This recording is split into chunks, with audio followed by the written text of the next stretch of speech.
Hi, ഇന്ന് ഈ video എടുക്കുന്നത് ഓഗസ്റ്റ് 6 2024 ഡേറ്റ്. ഇന്ന് 79ാം വാർഷികമാണ്. നമുക്കറിയാം, ജപ്പാനിൽ ഹിരോഷിമയിലെ അമേരിക്ക ആദ്യത്തെ ആറ്റം ബോംബിട്ടതിൻ്റെ 79ാം വാർഷികമാണ് ഇന്ന്. വളരെ ഖേദകരമായിട്ടുള്ളൊരു സംഭവമാണ്, നമുക്ക് എല്ലാവർക്കും അറിയാം. ലോക ചരിത്രത്തിൽ ഇതുവരെ ഇല്ലാത്ത രീതിയിലുള്ള ഒരു ട്രാജഡിയാണ് ആ ഒരു ഹിരോഷിമയിലും 6-ാം തീയതി, ദെൻ ഓഗസ്റ്റ് 9 നാഗസാക്കിയിലും, ജപ്പാനിലെ 2 ടൗണുകളിൽ അമേരിക്ക ട്രൂമാൻ പ്രസിഡന്റ് ആയിരുന്ന സമയത്തുണ്ടായിരുന്ന സെക്കൻഡ് വേൾഡ് വാറിന്റെ ഒരു എൻഡ് എന്ന് വേണമെങ്കിൽ പറയാം ആ ഒരു സംഭവം.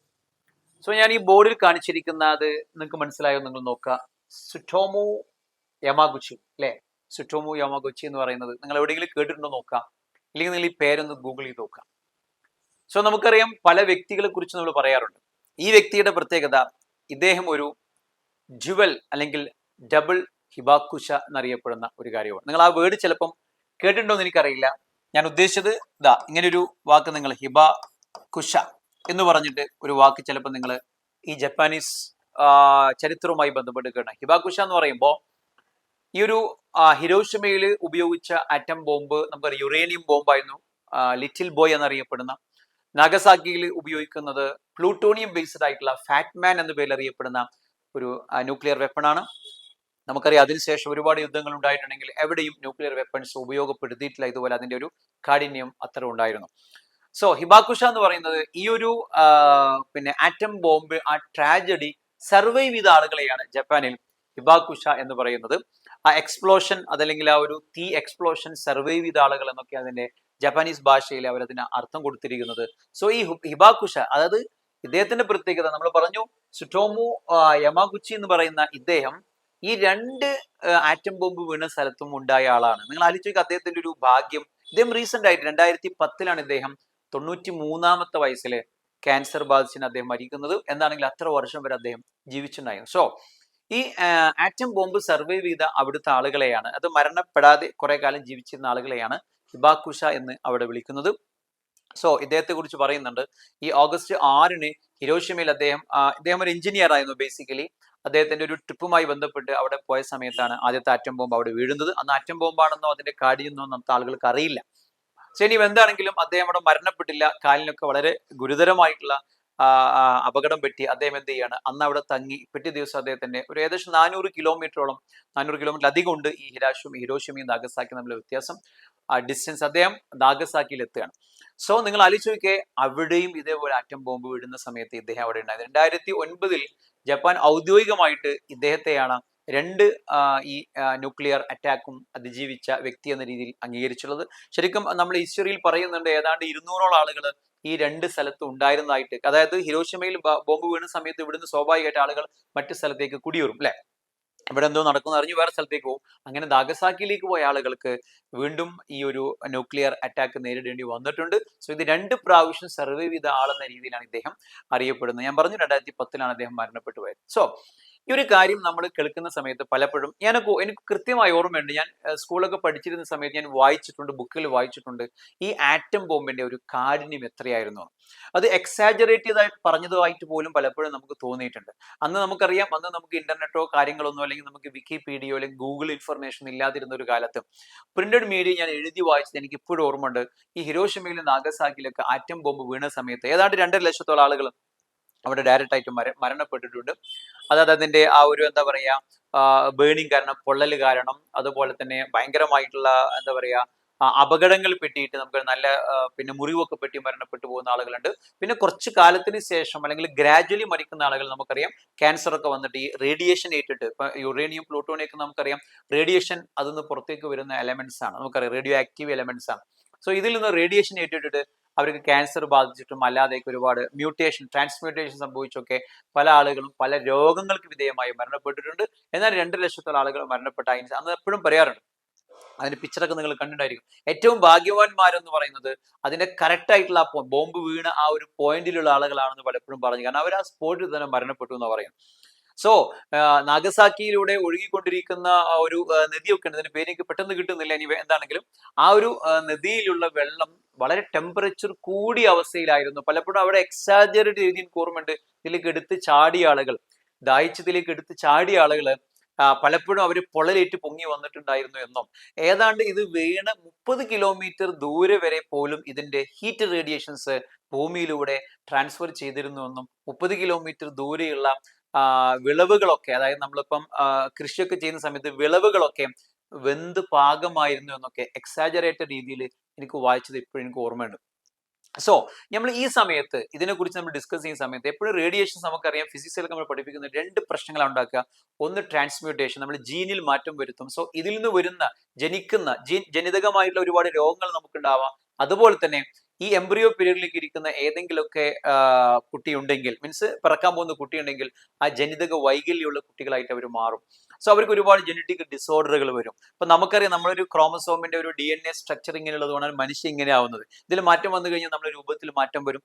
പലപ്പോഴും ഉടലിന്റെയും തലയുടെയും റേഷ്യോ ഒക്കെ മാറിപ്പോയ, അല്ലെങ്കിൽ ഓർഗൻസിന്റെ ഒക്കെ പൊസിഷൻ മാറിപ്പോയ പല കുട്ടികളും ജപ്പാനിൽ ഉണ്ടായിരുന്നു എന്നാണ് ഞാൻ അന്ന് കേട്ടിട്ടുള്ളത്. ഓക്കെ, അതേപോലെ തന്നെ നമുക്ക് ഈ ട്രാൻസ്മ്യൂട്ടേഷൻ നമ്മൾ ജീനിൽ വരുന്ന മാറ്റമാണ്. പിന്നെ വരുന്നൊരു കാര്യമാണ് പ്രോട്ടീൻ ഡിസോസിയേഷൻ എന്ന് പറഞ്ഞാൽ, നമുക്കറിയാം നമുക്ക് ഒരു ടിഷ്യൂസ് ഫോം ചെയ്യുന്നത്, നമ്മുടെ സെല്ലുകളെല്ലാം, ഇപ്പൊ ബ്ലഡ് ഒരു ടിഷ്യൂ ആണല്ലോ, സെല്ലുകളെല്ലാം ചേർന്നുകൊണ്ട് ഒരുപാട് ലിംഫാസിസ്, ഒരുപാട് സംഭവം നമ്മുടെ ബോഡിയിലുണ്ട്.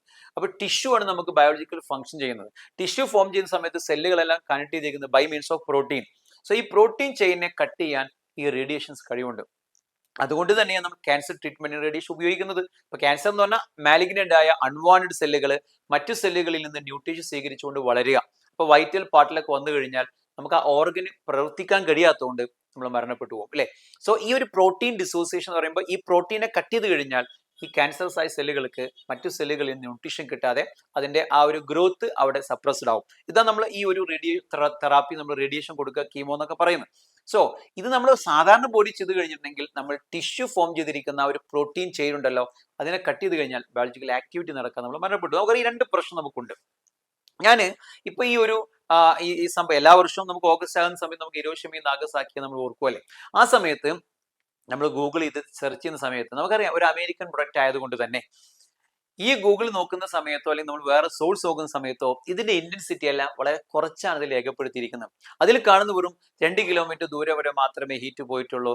സാധാരണയുള്ള ഒരു വലിയ പ്രശ്നങ്ങളൊന്നും ഉണ്ടായിരുന്നില്ല. സാധാരണ ഈ ഒരു ബോംബ് ഇട്ടതിനെ ന്യായീകരിക്കുന്ന രീതിയിൽ പോലും അവിടെ നമുക്ക് അതിലെ പിന്നെന്താ പറയാ ആർട്ടിക്കിൾസ് കാണാം. അത് അവർ പറയുന്നത് ഈ ബോംബ് ഇട്ടില്ലായിരുന്നെങ്കിൽ ഇനിയും കുറെ ആളുകൾ യുദ്ധത്തിൽ ഏർപ്പെട്ട് മരണപ്പെട്ടു പോയേനെ. സോ ഈ ബോംബ് ഇട്ടത് കൊണ്ട് യുദ്ധം അവിടെ ഉടനെ നിന്നു. ആ യുദ്ധം നിർത്താനുള്ള ഒരു ടൂളായിട്ട് ഇത് ഉപയോഗപ്പെടുത്തി. അതുകൊണ്ട് ഇത് നല്ലൊരു കാര്യമായിട്ടാണ് കുറെ ആളുകൾ അഭിപ്രായപ്പെടുന്നത്. നിങ്ങൾ ആലോചിച്ച് നോക്കിയും, നമുക്കറിയാം ന്യായീകരണം എന്ന് പറഞ്ഞാൽ എല്ലായ്പ്പോഴും ഉണ്ടാവാറുണ്ടല്ലോ. അതുപോലെ തന്നെ വേറൊരു കാര്യം പറയുന്നത്, നമ്മൾ ഈ ഒരു പവർ, നമ്മുടെ കയ്യിൽ ന്യൂക്ലിയർ വെപ്പൺ ഉണ്ട്, അമേരിക്കയുടെ കയ്യിൽ ഉണ്ട് എന്ന് സോവിയറ്റ് യൂണിയൻ അല്ലെങ്കിൽ റഷ്യ തുടങ്ങിയ രാജ്യങ്ങൾക്ക് അറിയുന്നത് കൊണ്ട് അവരെ അറ്റാക്ക് ചെയ്യാൻ ഒരു പേടി ഉണ്ടാവും. സോ നമ്മൾ വളരെ പവർഫുൾ ആണെന്ന് കാണിക്കാൻ വേണ്ടി ഇത് ഉപയോഗിച്ചു. മൂന്നാമത്തെ കാര്യം പറയുന്നത്, ഇത് science related nuclear fission based ആയിട്ടുള്ള ഒരു കാര്യമാണല്ലോ. സോ ഇത് ഇത്രയ്ക്ക് ഇന്റൻസിറ്റി ഉള്ള ഒരു സാധനമാണ്, ഡിസ്ട്രക്റ്റീവ് വെപ്പൺ ആണ്, ടെസ്റ്റ് ചെയ്യണമല്ലോ, അതിന് വേണ്ടിയിട്ടാണ് ഇത് ഉപയോഗിക്കുന്നത്. ഇങ്ങനെ ഒരുപാട് ന്യായീകരണങ്ങൾ ഇത് നമുക്ക് കാണാം.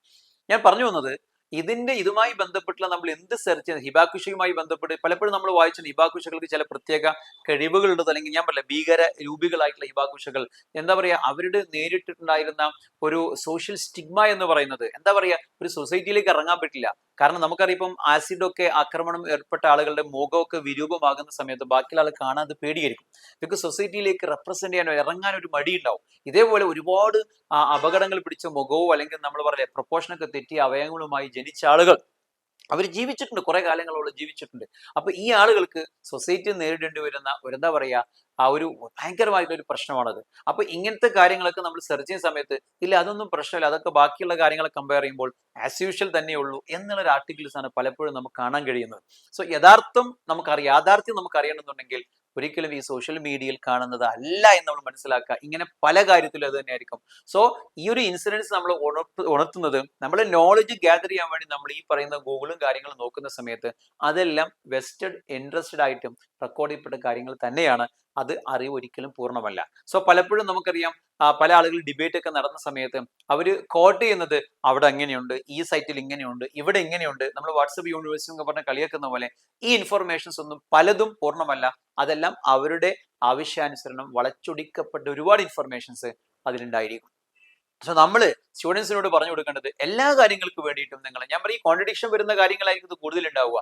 അപ്പോൾ അതുകൊണ്ട് തന്നെ എല്ലാ ഇൻഫർമേഷൻ വേണ്ടിയും നമ്മൾ ഗൂഗിൾ ചെയ്താൽ അത് ശരിയാവില്ല എന്നാണ് എനിക്ക് എൻ്റെ അഭിപ്രായത്തിൽ തോന്നിയത്.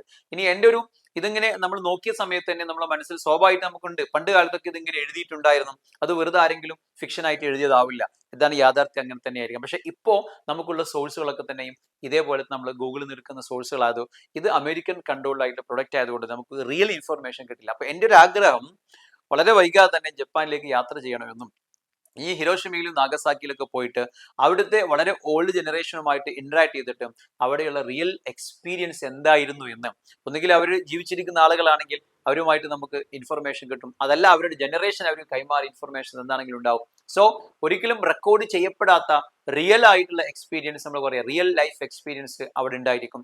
സോ എനിക്ക് പറയാനുള്ളത്, നിങ്ങൾ ഈ വീഡിയോ കാണുന്ന ആളുകളാണെങ്കിൽ, നിങ്ങൾ ജപ്പാനിൽ പോയിട്ട് അങ്ങനെ ആളുകളുമായിട്ട് ഇന്ററാക്ട് ചെയ്തവരാണെങ്കിൽ നിങ്ങളുടെ അനുഭവം നിങ്ങളിവിടെ പങ്കുവെക്കുക. അതല്ലെങ്കിൽ നിങ്ങൾ എപ്പോഴെങ്കിലും അവിടേക്ക് പോകുന്ന സമയത്ത് മനഃപൂർവ്വം നിങ്ങൾ ഈ കിട്ടിയ ഇൻഫർമേഷൻ അവരുമായിട്ട് നിങ്ങൾ സംസാരിച്ച് എത്ര കണ്ടിത് ജെന്യൂൻ ആണെന്ന് ഉറപ്പുവരുത്തുക. ഞാൻ വളരെ വൈകാതെ ജപ്പാനിലേക്ക് യാത്ര ചെയ്യാം. നമുക്കറിയാം ജപ്പാൻ എന്ന് പറഞ്ഞാൽ ടെക്നോളജി ബേസ്ഡ് ആയിട്ട് വളരെ ഉയർന്നു വന്ന രാജ്യമാണ്. അന്നത്തെ ജപ്പാനിൽ നിന്ന് ജപ്പാൻ ഭയങ്കര ഡിഫറൻസ് ആണ്, ഭയങ്കര കൾച്ചർ അവർക്കുള്ളത്. സോ എന്താണെങ്കിലും അവിടെ പോകണമെന്നും ആ ലാംഗ്വേജിന്റെ ബാരിയേഴ്സ് ഒക്കെ ഉണ്ടെങ്കിലും അവരുമായിട്ട് ഇന്ററാക്ട് ചെയ്തിട്ട് യാഥാർത്ഥ്യം മനസ്സിലാക്കണമെന്നാണ് എനിക്ക് തോന്നുന്നത്. സോ ഇതുപോലെ നിങ്ങളുടെ അറിവിലും ഇതുപോലെ ഒരുപാട് കോൺട്രഡിക്ഷൻസ് ഉള്ള, അല്ലെങ്കിൽ എന്താ പറയുക, വ്യത്യസ്തമായ അഭിപ്രായങ്ങൾ ടോപ്പിക്കുകൾ ഉണ്ടാവാം. ഇങ്ങനെ എന്തെങ്കിലും നിങ്ങളെ ടോപ്പിക്ക് നിങ്ങൾ മനസ്സിൽ തോന്നുന്നുണ്ടെങ്കിൽ നിങ്ങൾ കമന്റ് ചെയ്യാം. ആ ടോപ്പിക്കിനെ കുറിച്ചും നമുക്ക് ഇതുപോലെ തന്നെ പഠിച്ചും അതിന്റെ യാഥാർത്ഥ്യം എന്താണെന്ന് മനസ്സിലാക്കി അത് നമ്മൾ കോമൺ പീപ്പിളിലേക്ക് എത്തിക്കുക എന്നാണ് നമ്മൾ ഓരോരുത്തരും ഉത്തരവാദിത്തമാണ്. സോ ഞാൻ കേട്ട പല കാര്യങ്ങളും ഇന്ന് ആ ഇൻഫർമേഷൻ അവൈലബിൾ അല്ല എന്ന് എനിക്ക് തോന്നിയത് കൊണ്ടാണ് ഞാൻ ഇങ്ങനെ ഒരു വീഡിയോ ചെയ്യുന്നത്. ഇതിന്റെ റിയാലിറ്റിയും ആ സ്പോട്ടിൽ പോയിട്ട് നമുക്ക് ചെക്ക് ചെയ്യാൻ എന്നാണ് അവസരം കിട്ടുന്നത് തിരിച്ചു വന്ന് നമ്മൾ ഇതിന്റെ ജെന്യൂനിറ്റി നിങ്ങളുമായിട്ട് വെളിപ്പെടുത്താമെന്നാണ് ഞാൻ പ്രതീക്ഷിക്കുന്നത്. സോ ഇത്തരത്തിലുള്ള ആക്രമണങ്ങൾ, അല്ലെങ്കിൽ ഒരു രാജ്യം മറ്റൊരു രാജ്യത്തെയോ ഒരു ജനത മറ്റൊരു ജനതയെയോ ഒരിക്കലും ആക്രമിക്കുന്ന ഒരു സംവിധാനം നമുക്ക് ഒരിക്കലും എന്താ പറയുക അംഗീകരിക്കാൻ പറ്റില്ല. ഇനി ഇതുപോലത്തെ സംഭവങ്ങളൊന്നും തന്നെ ചരിത്രത്തിൽ ഉണ്ടാവാതിരിക്കട്ടെ. നമ്മൾ മനുഷ്യരെല്ലാം ഒന്നാണ്, നല്ല ഒരുമയോടുകൂടി ജീവിക്കാൻ കഴിയട്ടെ എന്ന് നമുക്ക് പ്രത്യാശിക്കാം. സ്റ്റുഡൻസിലേക്ക് നിങ്ങൾ മനസ്സിലാക്കേണ്ട കാര്യം, നോളേജ് നമ്മൾ ഗ്യാദർ ചെയ്യുന്ന സോഴ്സ് നമുക്ക് ഇന്റർനെറ്റിൽ നിന്നുള്ള സോഴ്സ് ഒന്നും പൂർണ്ണമല്ല എന്നുള്ള ഒരു ബോധ്യം നിങ്ങൾക്ക് പലപ്പോഴും ഉണ്ടാവണം.